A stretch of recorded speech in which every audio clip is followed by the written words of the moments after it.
Estoy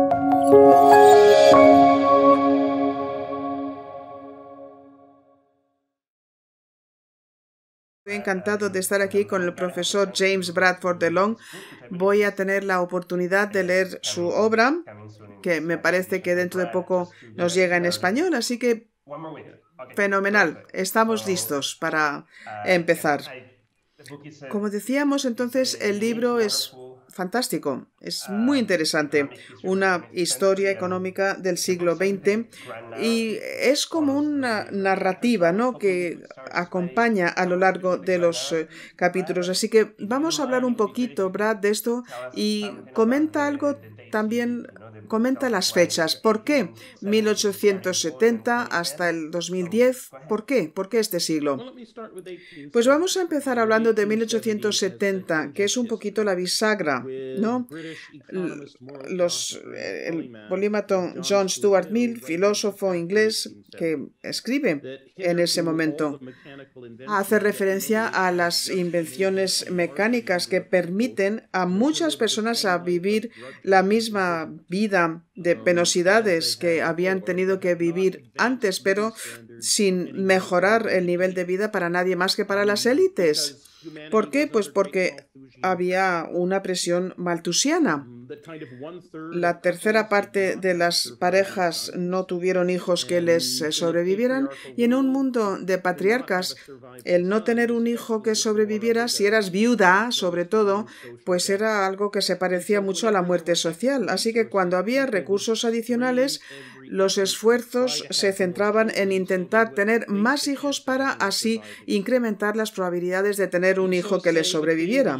Así que entre el año 1000 antes de Cristo y el año 1500 después de Cristo, la tecnología avanzó de forma tremenda a lo largo de estos 2500 años, pero la población humana creció de 50 a 500 millones, así que el tamaño de las explotaciones eran 10 veces tan grandes como lo había sido hace 2500 años. La tecnología pues no incrementó los niveles nutricionales. Y lo mismo cabe decir hasta más o menos 1870. En 1870 el ser humano medio vive, pues francamente, casi en pobreza extrema, unos $2.50 al día. Dedican la mitad de los recursos a conseguir esas 2000 calorías y algún nutriente adicional todos los días. Y, por supuesto, refugio suficiente como para no congelarse, para no empaparse. Y esto quiere decir que los gobiernos, antes de esa fecha, para que alguien tuviera lo suficiente, bueno, pues es porque formaban parte de una élite que llevaba a cabo un juego de fraude y fuerza para quedarse con todo lo que pudieran. En fin, esto es la historia hasta 1870. Y después de 1870 cambia todo. Las invenciones tecnológicas se disparan. Se puede manipular la naturaleza, podemos organizarnos de forma productiva y esto se duplica con cada generación. Y cada vez más vemos una economía productiva, nueva y productiva. Resulta patente entonces que dentro de muy poco la humanidad podrá efectivamente contar con una tarta económica lo suficientemente grande como para que a todo el mundo le toque una porción. Y ahora tenemos una riqueza muy superior a lo que se hubiera podido imaginar nadie hace siglos varios. Deberíamos entonces de contar con una sociedad utópica, ¿no? Una utopía porque ya no hace falta dominar y oprimir porque no hay suficiente para todos y tú quieres tener lo que necesitas. Pero a pesar de que ya tenemos esta tarta grande, en los siglos anteriores hubiéramos pensado que era maravillosa y suficiente, pues nuestros antecesores nos mirarían y dirían, pero ¿por qué no funciona mejor la sociedad? ¿Por qué hay tantas personas que van mal? ¿Por qué habéis repartido tan mal esta tarta? ¿Por qué no habéis distribuido de forma equitativa la tarta? ¿Por qué no la habéis utilizado bien y sabiamente? Para que las personas se sientan seguras, para que gocen de buena salud. Y esta historia de cómo nos enriquecimos, si lo vemos con los ojos anteriores, de 1870 hasta 1910, es cierto que no hemos sabido reasignar nuestra riqueza. Esta es la historia del siglo XX y todo lo que ha sucedido encaja en esta narrativa. Así que yo intento colocar la historia mundial de 1870 en esta narrativa grande. Creo que lo hago con cierto éxito y un poco de dificultad. Grandes éxitos, sin duda. Muchas gracias por esta respuesta. He disfrutado muchísimo los primeros capítulos del libro y tengo la sensación de que hay 3 comentarios, 3 ideas importantes. El primer capítulo hace referencia a la globalización y el comercio, el segundo acerca de la tecnología y la destrucción creativa y el tercero se centra en la democracia. Y tengo la sensación de que estas 3 ideas, de forma reiterativa, aparecen en el libro de formas distintas. Así que, ¿por qué no nos das alguna idea adicional? Cuando hablamos acerca de avanzar hacia utopía, hablabas acerca de la tecnología que ha sido el impulsor del cambio en 1870. Pero ¿qué pasa con la globalización? Pues la globalización implica que solamente hay una narrativa después de 1870. O sea, las cosas han cambiado y ya no son como eran antes. En distintos países y regiones vemos una evolución no de manera aislada, pero las cosas que suceden en otros continentes tienen un impacto mínimo sobre lo que está pasando en la sociedad de uno mismo, ¿no?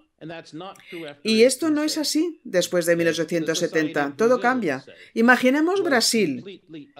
La sociedad brasileña se vio transformada a finales de los 1800 porque los ingleses se llevaron las plantas del árbol del caucho de Brasil y se fueron a Kew Gardens en Londres y luego las trasplantaron a Asia, donde capital inglés, máquinas inglesas y trabajadores chinos plantaron estas plantas del árbol del caucho, cosecharon el caucho y consiguieron plantaciones que eran 3 veces más productivas que las de Brasil porque dejaron atrás las plagas de Brasil en Brasil y los chinos cobraban la mitad del sueldo que aceptaban cobrar los brasileños. Así que la mayor exportación de Brasil, es decir, el sector entero del caucho, que estaba fantásticamente bien posicionado para que Brasil se convirtiera en la Arabia Saudí de los 1890, cambió, porque la electricidad necesitaba caucho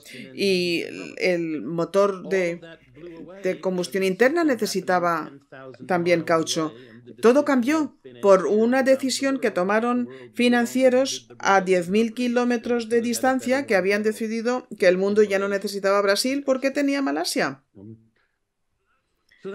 Esto es lo que hace la globalización. Esto es lo que sucede. Y luego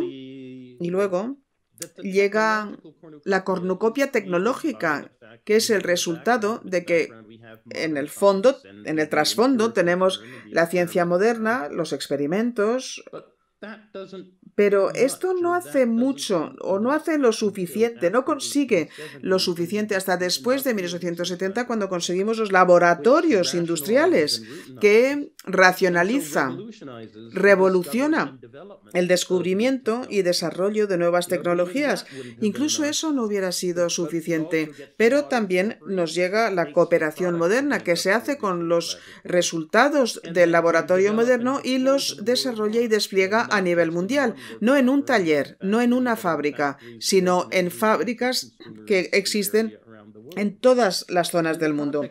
Si pensamos en la economía global, que aprovecha el resultado de esta nueva economía y que crea, por cierto, también el mundo de la comunicación y de transporte, en el que es fácil y es rápido saber qué están haciendo en otras partes del mundo en el campo de la tecnología.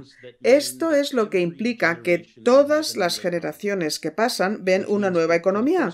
O sea que, por vez primera en nuestra historia, es muy poco probable que hagamos nosotros lo que hacían nuestro abuelo o nuestra abuela. No vamos a estar en ese mismo empleo porque las cosas han cambiado y muchos de esos empleos sencillamente no existen. En esta nueva generación hay una nueva economía, así que tenemos que volver a escribir el código de software político, social, económico, cultural, cómo interactuamos, cómo hacemos las cosas, cómo nos comportamos para enfrentarnos al hecho de que ahora mismo la realidad es completamente distinta.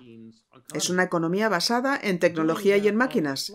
Y hacerlo así sobre la marcha, cada generación, una tras otra, es mucho más de lo que la humanidad puede hacer a título colectivo sin que todo se venga abajo. Y esto pasa en provincias, en países a pequeña escala, a gran escala, en el mundo, y cada vez que se cae todo, intentamos ponernos de pie y ver cómo podemos seguir avanzando, porque tenemos una productividad impresionante que supera muchísimo la de generaciones anteriores, pero organizarnos de forma pacífica, aprovecharlo, resulta que es muy difícil, ¿verdad? Y ahora mismo, por ejemplo, si yo estuviera en el Kremlin de Moscú y hubiera dicho es muy importante convencer a los ucranianos de que no son otro país, que son más bien una etnia rusa, pues yo gastaría dinero estableciendo compañías del ballet Bolshoi para que visitara Ucrania y contrataría poetas para que leyeran las obras de Pushkin en plazas públicas en Ucrania. Yo no mandaría tanques ni robots asesinos, pero el mundo es el de los carros de combate y el mundo es el de los robots asesinos. Y qué decirlo, por una parte da muchísima pena y preocupa.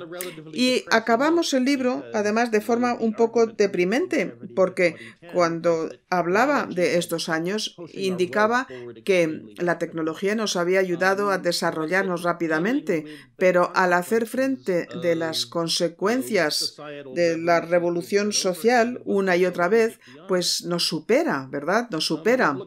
Pero si miramos hacia el futuro, podemos pensar que hay muchos economistas que dicen que vamos viendo cómo la riqueza crece más despacio y muchos dicen que el posible incremento que veamos en las próximas 2 generaciones se va a tener que dedicar a neutralizar los costes del calentamiento global, porque nos enfrentamos a este problema con mucha tardanza. Así que durante las próximas 2 generaciones va a haber distintas dificultades sociales, políticas, culturales, económicas, pero a lo mejor todo vale la pena y comprendemos que esto nos va a permitir llegar a acuerdos. Va a ser más fácil llegar a acuerdos cuando hay riqueza sobrante que pueda ser distribuida, mucho más que cuando algunos tienen que ganar y otros tienen que perder. Bien, pues dices que el libro acaba de forma un poquito pesimista, pero es un libro optimista, yo creo. La narrativa es optimista, es positiva. Siempre estamos viendo el vaso medio lleno, aunque habla acerca de por qué no está lleno del todo, por qué no hemos conseguido la utopía. Es interesante, ¿verdad?, hablar de esta narrativa. Pues te voy a decir, mi tatarabuela, Eleanor Lufton Carver, a quien conocí cuando era muy pequeñito, a principios de los 60, es una mujer que nació en 1877, una mujer acomodada, fue una licenciada del College de Mujeres en Cambridge, de Radcliffe. Y ella le preguntó a mi madre, si mi madre había perdido algún diente cuando estaba embarazada de mí, porque en su mundo se daba por supuesto que faltaba tanto calcio que incluso las mujeres de las clases más acomodadas perderían un diente o 2 mientras estaban embarazadas, porque el bebé estaba chupándole la fuerza y el calcio al cuerpo de la madre. En el mundo de mi tatarabuela, 1 de cada mujeres morían de sobreparto. Y yo creo que ella tuvo 4 hermanos y hermanas y de los 5, 2 murieron antes de llegar a los 5 años. Y si ves que 1 de cada 2 hijos se muere, si ves que 1 de cada 7 mujeres muere de sobreparto, y dedicar 2 o 3 horas al día pensando en el hambre que estás pasando, y ves que no tienes dinero no hay recursos, no hay cosecha para comer y no te atreves a comer el trigo de siembra, pues esta era la vida típica desde que aparece la agricultura 8.000 años antes de Cristo hasta 1870. Y no es la experiencia típica de cualquiera de nosotros hoy cuando hablamos de salud pública, por ejemplo. Y es la vida de 400 millones de todo el mundo que viven en esta terrible pobreza ahora mismo. Y tengo que decir que es terrible, es vergonzoso, es una ignominia, pero es una parte pequeña de la población del mundo. Sí, el libro lo deja claro, desde luego, y entiendo que también aclaras que hay estas 4 etapas, ¿no? Hablamos de 1870-1914, luego, después de la Guerra Mundial, del 45 al 75, que son los 30 años gloriosos, esto lo vamos a comentar ahora, y luego está el momento del neoliberalismo, ¿no? Está muy bien explicado, pero está este periodo de entreguerras, y quería preguntar, porque parece que ahí nos estamos centrando en estos 30 años que se aparezan un progreso limitado. ¿Es un fallo por parte del mercado? ¿Es que fracasan los gobiernos? ¿Cuál es tu síntesis? ¿Por qué este parón de 30 años? ¿Podríamos evitar que algo así volviera a suceder? Bueno, una forma de verlo es explicando que...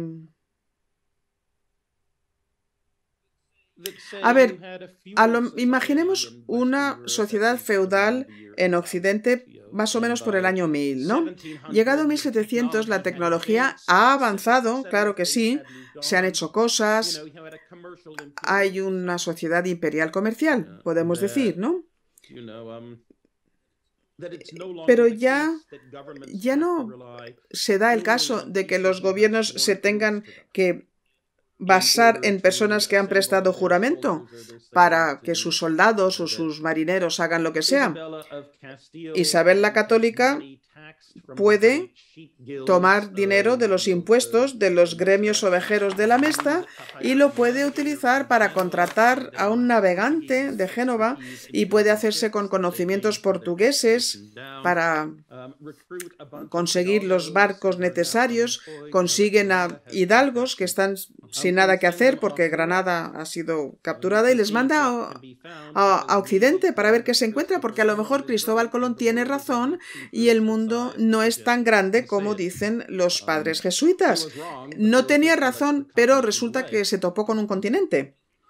Y esto no es algo que ningún dirigente europeo anterior hubiera podido hacer, porque había que hacerse con personas y con habilidades y con conocimientos de 6 o 7 sitios distintos, en vez de depender de tu jerarquía feudal, aquellos a quienes has dado tierras y que te deben lealtad. Así que estas sociedades comerciales son muy distintas y van evolucionando. El gobierno absolutista, la democracia, economía de mercado, esta idea de que las personas son productores independientes, de que trabajan y encuentran contrapartes. Y hay 700 años para el ajuste, y el ajuste no se consigue de forma pacífica ni suave, pero se consigue. Y esto da lugar a estas ideas que se suelen definir como del liberalismo clásico. Lo que queda de lo feudal en el gobierno son obstáculos al progreso. Necesitamos un Estado más pequeño, tenemos que desencorsetar al comercio, las personas van a ver cuáles son sus ocupaciones soñadas, van a hacer lo que tengan que hacer, y nos distanciaremos de los gobiernos absolutistas a otro gobierno que garantice la propiedad, que es muy importante. Y esa es la orientación. Así llegamos a 1870-1914, después de la aparición de la corporación moderna. Y después de 1870 pasan cosas. Es el Eldorado económico, como decía John Maynard Keynes, ¿no? Generaciones durante las cuales se avanza más en el bienestar del ser humano, en el nivel de vida, que nunca jamás antes. Pero aún así, este sistema político-económico heredado de la sociedad imperial comercial encaja cada vez peor a medida que nos acercamos a 1914 y vamos viendo reacciones muy distintas por parte de los pueblos. Una reacción es la de que el soldado dueño se encuentra con grandes dificultades porque estaban acostumbrados a vender a Hamburgo trigo y de pronto se ve que el trigo que llega de América, de Argentina y de Rusia es mucho más barato.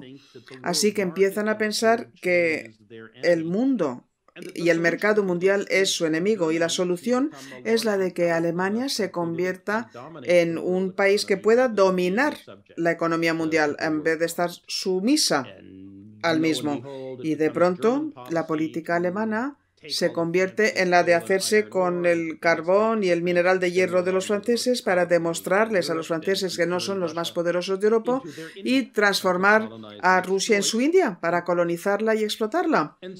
Y lo que había sido 50 años durante los cuales las guerras habían sido menores, sobre todo entre las grandes potencias, y nos habíamos centrado todos en el desarrollo, se convierte en una situación en la que los políticos dicen ahora vamos a luchar por la supervivencia de la nación, porque es lo que nos corresponde, y las cosas se descomponen. Y después de 1919, las personas intentan recomponerlo todo y es muy interesante ver cómo fracasan estrepitosamente. ¿Por qué fracasan? ¿Y hasta qué punto fracasan? Bueno, hablábamos acerca de una hegemonía, ¿no? Kindleburger y sus comentarios, este planteamiento del Atlántico Norte. Pues sí, mi profesor, mi maestro Charlie Kindleburger, pensaba que sí, que todo se hubiera podido recomponer si hubiera habido lo que hubo antes de 1914 y después de 1945. Es decir, una potencia, que dominaba, que comprendía que gestionar la economía del mundo era de su incumbencia, porque era tan grande que ningún otro país pudiera planteárselo. Pero después de 1918, Gran Bretaña ya no tiene ese poder y Estados Unidos todavía no parece que tenga ganas y quizás no tiene el poder hasta la Segunda Guerra Mundial. Así que estos intentos de conseguir recomponer a la economía, pues sencillamente no cuajan, no se consigue en absoluto. Y a pesar de todo ello, pues sigue habiendo tecnología que cambia, ¿no? Se da la turbulencia, se da la disrupción, pero no hay riqueza creciente, así que empezamos a ver cómo las personas se enfadan muchísimo. Las personas entonces se pasan al fascismo, se pasan al comunismo, se pasan al nacionalismo. Se vuelven ultracatólicos y dicen el Papa es verdaderamente quien nos va a guiar. En fin, hay muchos movimientos distintos, pero todos dicen tenemos que reformar nuestra sociedad de forma absoluta y total y tenemos que hacerlo según manda este plan ahora mismo, porque si la economía de mercado nos sigue gobernando, vamos a ver que no va a funcionar y quizás nunca funcionó, quizás siempre fue algo que nos inventamos, un espejismo. Esto es lo que se da desde 1914 y en adelante. Y yo creo que tenemos mucha suerte en 1933 porque Franklin Delano Roosevelt es elegido presidente de Estados Unidos y es una persona muy pragmática. No se tiene por político de izquierdas ni de derechas, se tiene por político que dice tenemos que hacer algo. Así que lo intenta todo. Si consigues entrar en el despacho Oval con una idea plausible, acabas saliendo del despacho Oval con una agencia y un dinero con el permiso de hacer algo. ¿Que tienes que descomponer los grandes monopolios de servicios públicos? Pues adelante. ¿Hay que gastar dinero para conseguir que la economía se mueva a la keynesiana? Claro que sí. Hay que establecer organizaciones de autorregulación industrial. Sí. Hay que proporcionar una pensión a nivel nacional de desempleo. Sí. Roosevelt lo intenta todo y refuerza aquello que consigue éxito. Y para cuando él fallece, en mitad de la Segunda Guerra Mundial, pues hay un plan, podemos decir, hay un plan cuajado, que es una economía de mercado junto con un Estado que garantiza unos seguros sociales, además basado en un sistema impositivo bastante adelantado y con muchos deseos de desarrollar el progreso, lo que Gary Gersel llama el New Deal Order, el orden del New Deal. Y esto parece que funciona perfectamente durante 30 años después de la Segunda Guerra Mundial. Y, claro, muy importante porque tenías que encajar con el sistema si querías recibir ayuda del Plan Marshall. Y Estados Unidos era una hegemonía muy interesado en garantizar el pleno empleo y crecimiento rápido a nivel mundial, no solamente porque pensaba que era necesario para ganar la Guerra Fría, pero sobre todo para que si la Guerra Fría se tornara caliente, la guerra se daría en Alemania y no en Estados Unidos. Y esto, en perspectiva, pues me parece que es un tiempo maravilloso en el que casi lo conseguimos. Así que si tuvieras que elegir uno de los 4 periodos, ¿cuáles serían? Sí, estos 30 años, sí. Pero mi amigo Yen Yeishan dice que esto es porque yo soy socialdemócrata, que nunca ha abandonado esta idea de que el orden del New Deal se descuajeringó en los 1970 por 4 razones. Porque falló en la prueba de sostenibilidad y porque en cualquier caso ahora mismo, pues no contamos con esa industria a gran escala. No contamos con esas industrias productivas con grandes economías de escala y sus obreros que teníamos en esa generación de después de la Segunda Guerra Mundial. Ahora es todo distinto. Estamos pasando a una configuración basada en la infobiotecnología y el orden del New Deal para la estabilizar, necesitaba esta industria de fábricas y obreros. Así que intentar ahora recuperar lo que ha desaparecido hace 2 generaciones es inútil. Igual que sucedió en los años 1920, que querían recomponer el marco que habían heredado de una sociedad imperialista comercial. Bueno, la última parte de este momento, me parece que comentas que la administración implicó 8 o 10 años de un crecimiento fantástico en esta administración de Clinton, ¿no?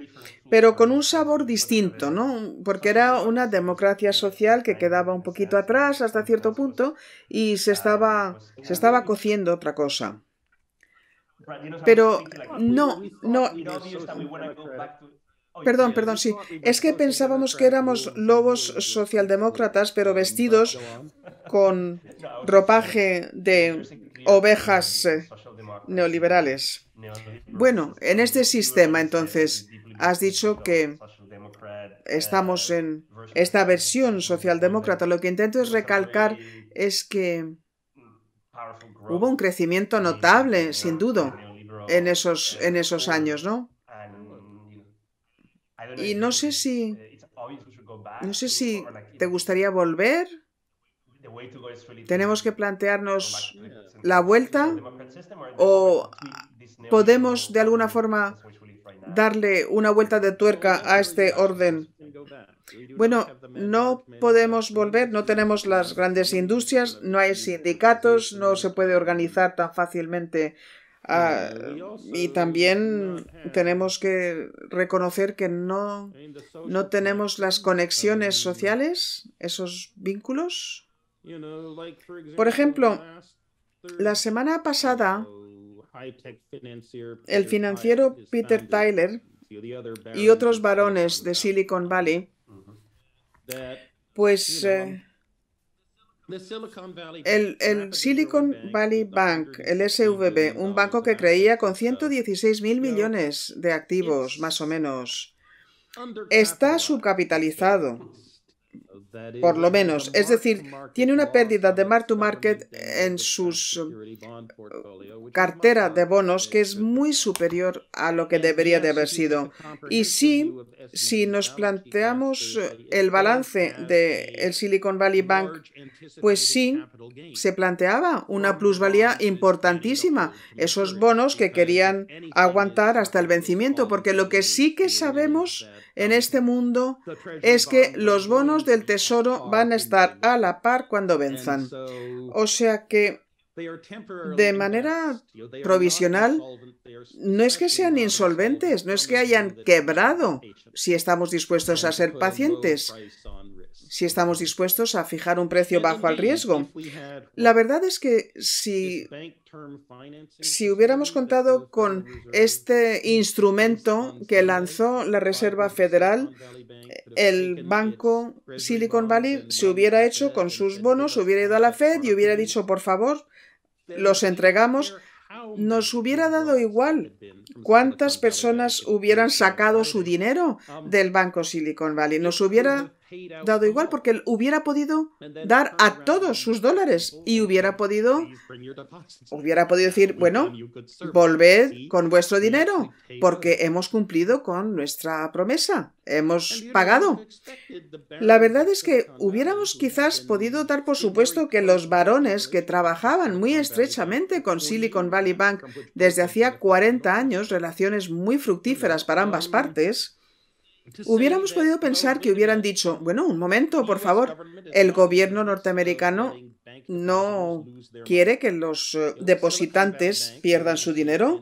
El banco Silicon Valley está en un momento delicado, pero bien a largo plazo y tenemos muchísimo capital, tenemos muchísimo dinero y podríamos nosotros comprar algunas acciones o podríamos apoyarles si hiciera falta porque forma parte de la comunidad, es valiosa y la comunidad es muy productiva. Así que es aguantar los machos, haced lo que tengáis que hacer, el gobierno está en ello y al gobierno no le gusta que la gente pierda dinero y nosotros estamos aquí y a nosotros sí que nos importa prestar apoyo y tenemos además muchísimo dinero. Pero no lo dijeron, no lo dijeron. ¿Qué dijeron? Dijeron, ¡nos vamos todos! Y como Peter Tyler dijo, ¡nos vamos todos!, pues se fueron todos. Y el lunes por la mañana se les veía en pánico, porque ahí estaban.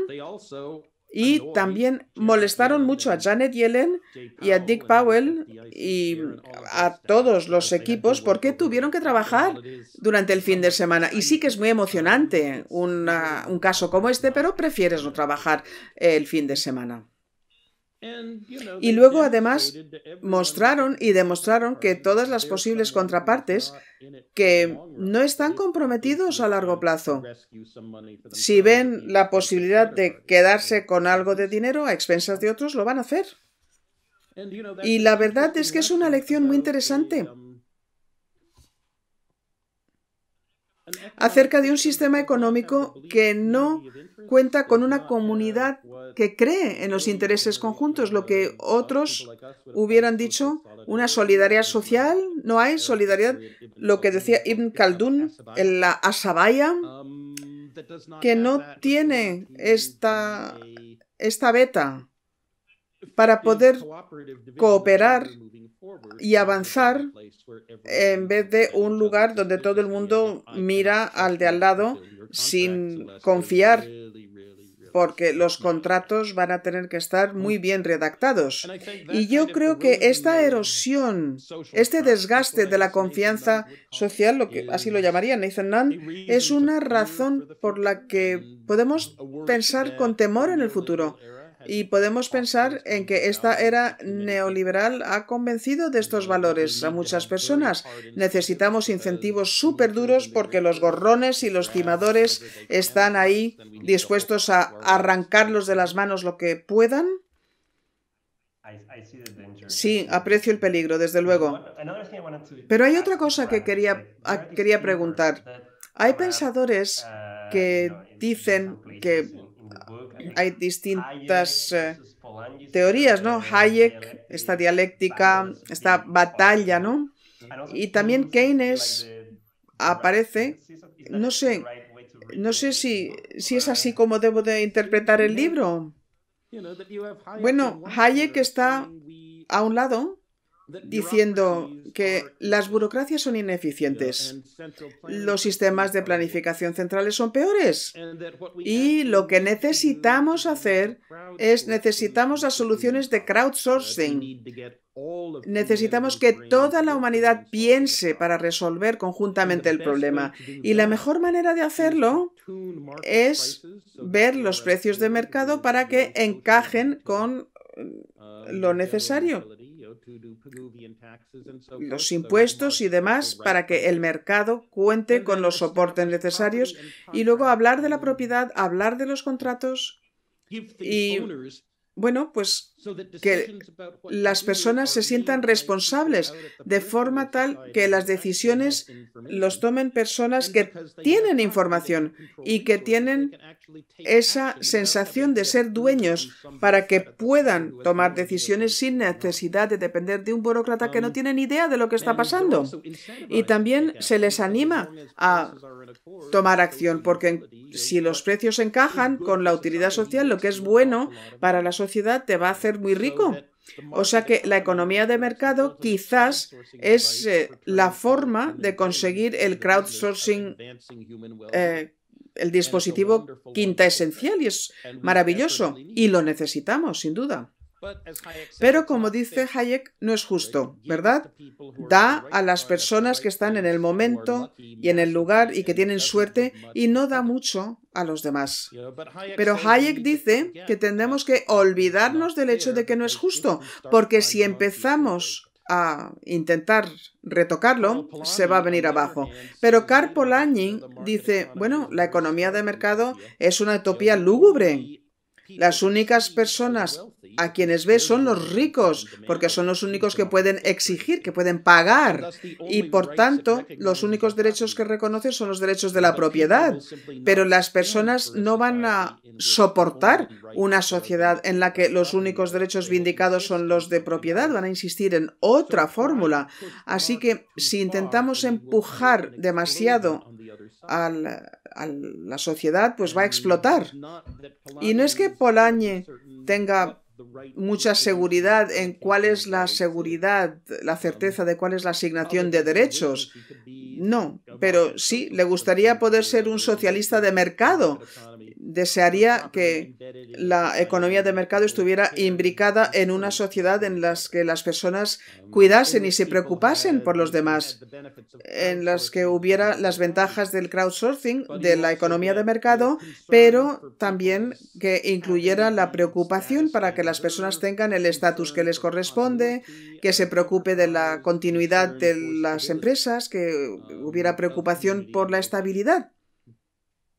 Pero Polanyi básicamente lo que hace es avisarnos diciendo no hay que empujar más el mercado. Si empujamos demasiado, veremos cómo la sociedad lo rompe y entonces tendremos que intentar recoger los trozos.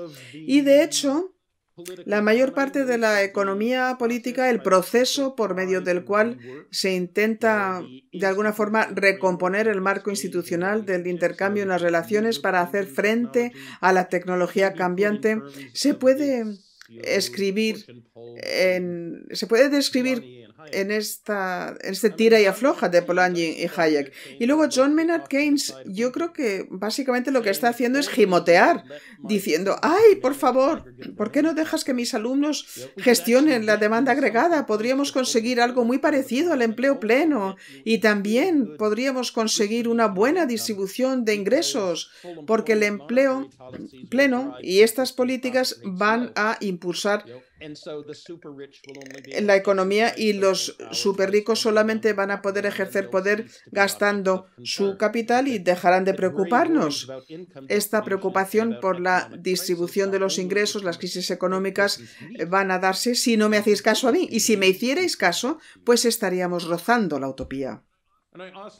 Y luego también pienso que Keynes tenía razón, básicamente, pero hay que reconocer que metió la pata, porque estos tipos bajos a lo largo de los últimos 15 años no se han visto acompañados por índices de crecimiento bajos. No lo entiendo. Estos tiempos han sido tiempos de un incremento en la desigualdad económica y esto Keynes no lo previó, no lo esperaba. Y luego está también lo que plantea Jacob Weiner, que es que el keynesianismo básicamente exige expectativas de estabilidad que quedan socavadas, que es el problema de la Reserva Federal hoy, ¿verdad? ¿A qué velocidad va a intentar empujar la economía antes de socavar estas expectativas a largo plazo, ¿no? Y la Reserva Federal ha visto cómo el problema se empeora en estas últimas semanas.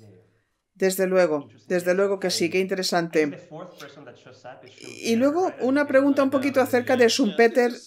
Sí, a mí me entristece, la verdad es que lo siento muchísimo. A ver, mi editor Basic se dedican a libros de 300 páginas pensado para, libros que leen las personas normales en el avión. Y yo les he dado un libro de 600 páginas que no es una novela. Es más bien un libro pensado para académicos, ¿no? No está pensado para personas normales y es el doble de largo. Y en vez de decirme, vete a buscar otra casa editorial universitaria, lo publicaron y yo estoy súper agradecido. Pero lamentablemente tuvimos que editar a tijeretazos. Y siento mucho haber perdido la parte de Schumpeter acerca de cómo contamos con estos momentos clave, 20 momentos industriales en el siglo XX. Y he mantenido dos, uno acerca de Nikola Tesla y la electricidad y el otro acerca de una empresa de fabricantes de semiconductores. Y la gente me grita, ¿por qué no has escrito acerca del petróleo? Pues ahí está el tijeretazo. Y aparte de estos 20, pues ha sido muy importante este sector, ha sido muy importante.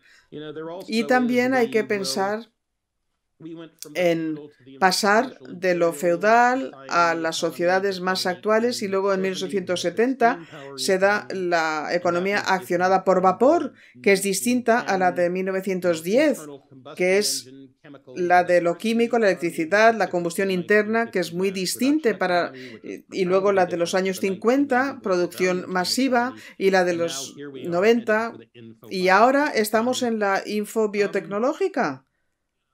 Así que estas cosas, yo quiero escribir ese otro libro. Quiero escribir ese otro libro, sí. El libro que le gustaría a Schumpeter. Algo un poquito a caballo, ¿no? Así que a lo mejor lo hago. A lo mejor lo hago. Desde luego que me he quedado con las partes que cortamos. Pues qué bien saberlo. En fin, nos acercamos al final. Estamos hablando de tecnología. Está la inteligencia artificial, ChatGPT. Es uno de los 20 eventos, de esos 20 momentos que nos van a acercar a la utopía más rápidamente. ¿O a qué conclusión llegas?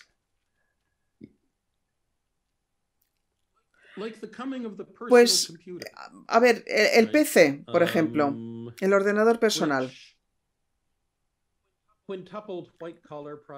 multiplicó por 5 la productividad de los trabajadores de cuello blanco, pero también multiplicó por 5 el lío de cosas que tenías que resolver, ¿verdad? Y luego el PC hace que los particulares son mucho más productivos.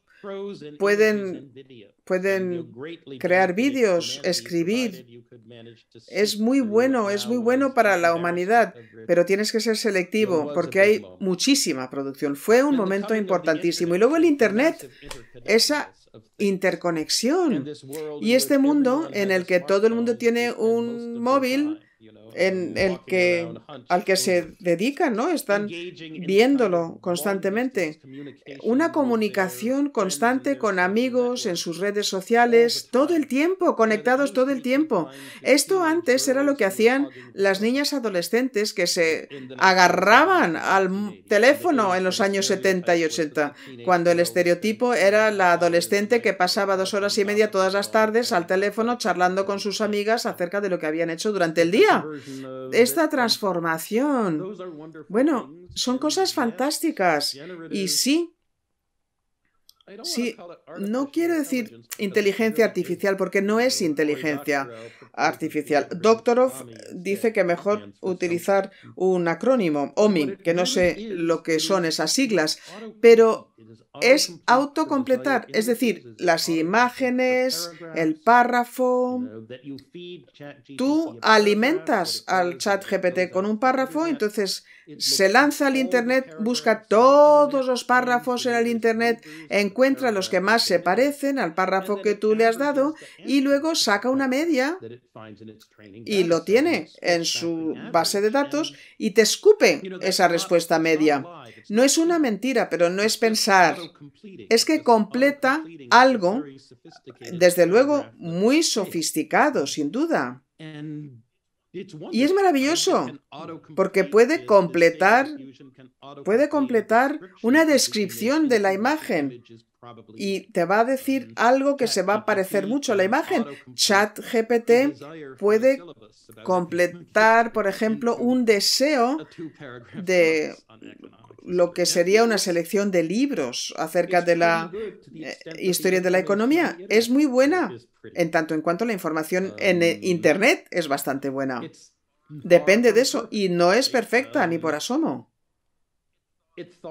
Pensaba que Pascua era 9 de abril. Y lo pregunté ayer y tuve que decir, no es así.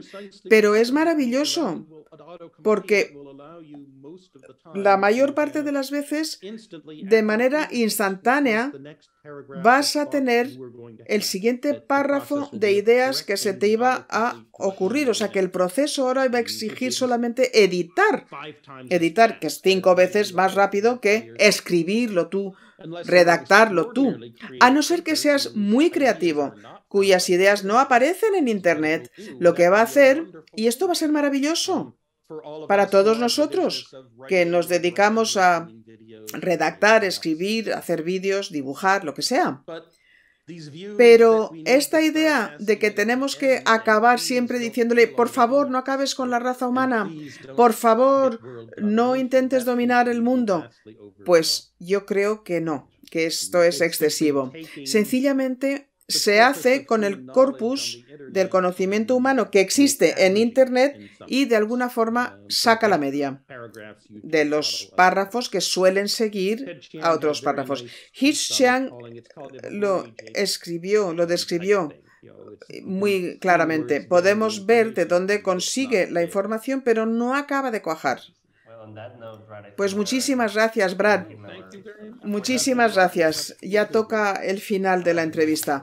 Muchas gracias por dedicarnos el tiempo y también gracias a la Fundación Rafael del Pino por permitirnos. Yo, como antiguo alumno, tengo que decir que es un grupo maravilloso. El libro es fantástico. Muchísimas gracias por haberlo escrito y muchas gracias por haber estado con nosotros. Gracias a todos.